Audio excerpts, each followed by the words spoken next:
ದಯನೀಯ ಸ್ಥಿತಿಯಲ್ಲಿದ್ದ ಸೀತೆಯನ್ನು ಮೊದಲ ಬಾರಿಗೆ ನೋಡಿದ ಹನುಮಂತನ ಹೃದಯ ಕರಗಿ ಹೋಗುತ್ತೆ, ತುಂಬ ಬಾಧೆ ಪಡ್ತಾನೆ. ಅಷ್ಟರಲ್ಲಿ ಬೆಳಗಿನ ಜಾವ ಆಯಿತು. ಸುಸ್ವರ ವೇದ ಮಂತ್ರಗಳು ಕೇಳಿಸ್ತಾ ಇವೆ. ವೇದ ವಿದ್ಯಾರ್ಥಿಗಳು ಹೇಳ್ತಾ ಇರ್ತಕ್ಕಂಥ ವೇದ ಮಂತ್ರಗಳು ಕರ್ಣ ಮನೋಹರವಾಗಿದೆ. ಓಹೋ, ಬೆಳಗಿನ ಜಾವ ಆಗಿಬಿಡ್ತಿದೆ. ನಾನು ಬಂದಿರತಕ್ಕಂಥ ಕೆಲಸ ಹತ್ತಿರ ಆಗ್ತಾ ಇದೆ. ಆ ಜಗನ್ಮಾತೆ ಹತ್ತಿರವಿದ್ದೀನಿ ನಾನು. ಅಗ್ನಿಹೋತ್ರ ವೇದಾಭ್ಯಾಸ ಇವೆರಡರೂ ಇರತಕ್ಕಂಥ ಈ ರಾಕ್ಷಸರನ್ನು ಗೆಲ್ಲುವುದು ಹೇಗಪ್ಪ? ಅಗ್ನಿಹೋತ್ರವೂ ಇದೆ ಇವರಲ್ಲಿ, ವೇದ ಮಂತ್ರಗಳ ಘೋಷ ಇದೆ, ವೇದಾಭ್ಯಾಸ ಇದೆ, ಎಲ್ಲರಲ್ಲೂ ಧರ್ಮ ಕಾಣಿಸ್ತಿದೆ. ನಾನು ಗೆಲ್ಲುವುದು ಹೇಗಪ್ಪ ಅಂತ ಹನುಮಂತನಿಗೆ ತುಂಬ ಚಿಂತೆ ಆಗುತ್ತೆ. ಈ ರಾಕ್ಷಸರಿಗೆ ದಯ ಆಗಲಿ ಸತ್ಯ ಆಗಲಿ ಇಲ್ಲವೇ ಇಲ್ಲವಲ್ಲ. ಇನ್ನು ಇವರು ವೇದಾಭ್ಯಾಸ ಅಗ್ನಿಹೋತ್ರಗಳು ಏನು ತಾನೇ ಕೆಲಸ ಮಾಡ್ಯಾವು? ಅದು ಏನೋ ಕೆಲಸ ಮಾಡುತ್ತವೆ, ಏನೋ ಮಾಯಾಮಂತ್ರ ಅಂದ್ಕೊಂಡ್ಬಿಟ್ಟಿದ್ದಾರೆ ಈ ರಾಕ್ಷಸರು, ಹಾಳಾದವರು. ಮಾಡೋದೆಲ್ಲ ಅಕ್ರಮ, ಏನೋ ಸದಾಚಾರ ಅಂತೇನೋ ತೋರಿಸ್ಕೊಡೋದು ಇವರೆಲ್ಲ. ಏನು ತೋರಿಸ್ಕೊಡೋದು? ಮಾಡೋದೆಲ್ಲ ಅನಾಚಾರ, ಮನೆ ಮುಂದೆ ಬೃಂದಾವನ ಅಂದಂಗೆ ಇವರು. ಇದು ಕೆಟ್ಟ ಕೆಲಸಗಳೆಲ್ಲ ಮಾಡಿಬಿಟ್ಟು ಏನೋ ಅಗ್ನಿಹೋತ್ರ ಅದೆಲ್ಲ ಮಾಡಿಬಿಟ್ರೆ ಆಗತ್ತಾ? ಆದರೆ ಮಂತ್ರಘೋಷ ತುಂಬ ಚೆನ್ನಾಗಿದೆ ಕೇಳೋಕ್ಕೆ ಅಂತ ಅನ್ಕೋತಾ ತನಗೆ ತಾನೇ ಸಮಾಧಾನ ಮಾಡ್ಕೋತಾನೆ. ಇವರಿಗೆ ಖಂಡಿತ ಇವರ ತಪಸ್ಸು ಖಂಡಿತ ಇವ್ರನ್ನೇನು ಮಾಡಲಾರ್ದು, ರಕ್ಷಣೆ ಮಾಡಲಾರ್ದು ಇವ್ರನ್ನ ಅಂತ. ಅಷ್ಟರಲ್ಲಿ ಅಶೋಕವನದ ಮುಖ್ಯ ದ್ವಾರದ ಹತ್ತಿರ ಏನೋ ಗಲಾಟಿ ಶಬ್ದ, ಗದ್ದಲ ಕೇಳಿಸುತ್ತೆ.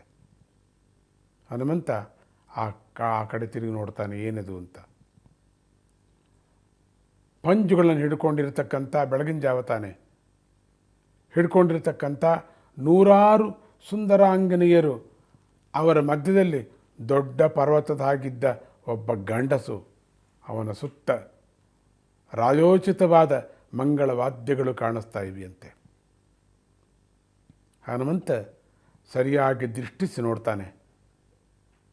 ಆಗ ಬರ್ತಾ ಇರತಕ್ಕಂಥವನು ಬೇರೆ ಯಾರೂ ಅಲ್ಲ, ಈಗ ತಾನೇ ತಾನು ಮಂಚದ ಮೇಲೆ ನೋಡಿದ್ದ ರಾವಣಾಸುರನೇ ಅಂತಕ್ಕಂಥದ್ದು ಗೊತ್ತಾಯಿತು. ಅವನ ಟಿವಿ, ಅವನ ದರ್ಪ, ಅವನ ಬಲ, ಸೌಂದರ್ಯಗಳನ್ನು ನೋಡಿ ಹನುಮಂತ ತನ್ನೊಳಗೆ ತಾನೇ ಮೆಚ್ಚಿಕೊಂಡ. ಓಹೋ, ಈಗ ತಾನೇ ನೋಡ್ಕೊಂಬಂದು ಎದ್ದು ಬಂದಿದ್ದಾನೆ, ಇನ್ನೊಂದು ಸ್ವಲ್ಪ ಅಲ್ಲೇ ಇದ್ದಿದ್ರೆ ನಾನು ಅಲ್ಲೇ ಹಿಡ್ಕೊಂಡ್ಬಿಡ್ತಿದ್ದ. ಆದರೆ ಇವನ ಒಂದು ಅಲಂಕಾರ ನೋಡಿ ಹೇಗಿದೆ, ಇವನ ನಡಿಗೆ ನೋಡಿ ಹೇಗಿದೆ, ಇವನ ಟಿ ವಿ ನೋಡಿ ಹೇಗೆ ದರ್ಪವಾಗಿದ್ದಾನೆ, ಆ ಸುತ್ತು ಎಂಥ ಒಂದು ರಾಜ ವೈಭೋಗವ ರೀತಿಯಲ್ಲಿ ನಡೀತಿದ್ದಾನೆ.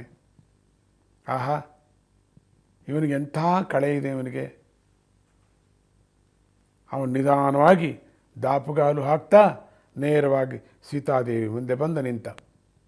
ದೊಡ್ಡ ದೊಡ್ಡ ಹೆಜ್ಜೆಗಳು, ಸಣ್ಣ ಸಣ್ಣ ಹೆಜ್ಜೆಗಳೆಲ್ಲ.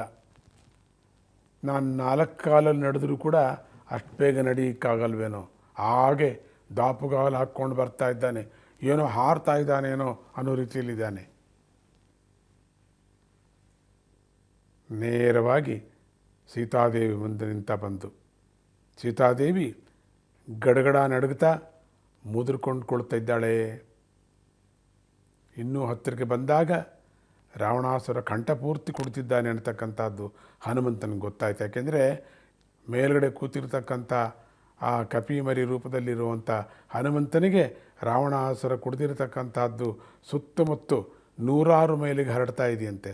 ಓಹೋ ಹೋ, ಒಂದು ಪಿಪಾಯಿನೇ ಕುಡಿದು ಬಿಟ್ಟಿದ್ದಾನೇನೋ, ಒಳಗಡೆ ಗೊಳಗೊಳ ಅಂತ ಆಡ್ತಿದೇನೋ, ಅದು ಹೊಟ್ಟೆಯ ಕನ್ನಂಬಾಡಿ ಕಟ್ಟೆನ ಅನ್ನೋ ರೀತಿ ಇತ್ತದು. ಈ ಕ್ರೂರಿ ಇಷ್ಟು ಮತ್ತಿನಲ್ಲಿ ಸೀತಾಮಾತೆಗೆ ಏನು ಮಾಡ್ತಾನೋ ಅಂತ ಗಾಬರಿ ಪಟ್ಟ. ಇಲ್ಲಿ ಕೇಳಿಸ್ತಿದೆಯಲ್ಲ ಅವನ ಹೊಟ್ಟೆಲಿರು ಹೆಂಡ ಗಳಗಳ ಗಳಗಳ ಅಂತ. ಅಯ್ಯೋ ಅಯ್ಯೋ, ಅದೇನು ಅರಗತ್ತೆ ಅದು, ಅದೇನು ಮಾಡ್ತಾನಪ್ಪ ಇವನು. ಈ ಸಂದರ್ಭದಲ್ಲಿ ಸೀತಾಮಾತನೇನು ಮಾಡ್ತಾನೋ ನೋಡಬೇಕಂತ ರಾಮನನ್ನು ನೆನೆಸ್ಕೊಂಡು ಹಾಗೆ ಕೂತಿದ್ದಾನೆ. ಓಂ ನಮೋ ಹನುಮತೆ ನಮಃ. ಜಯ ಗುರುದತ್ತ.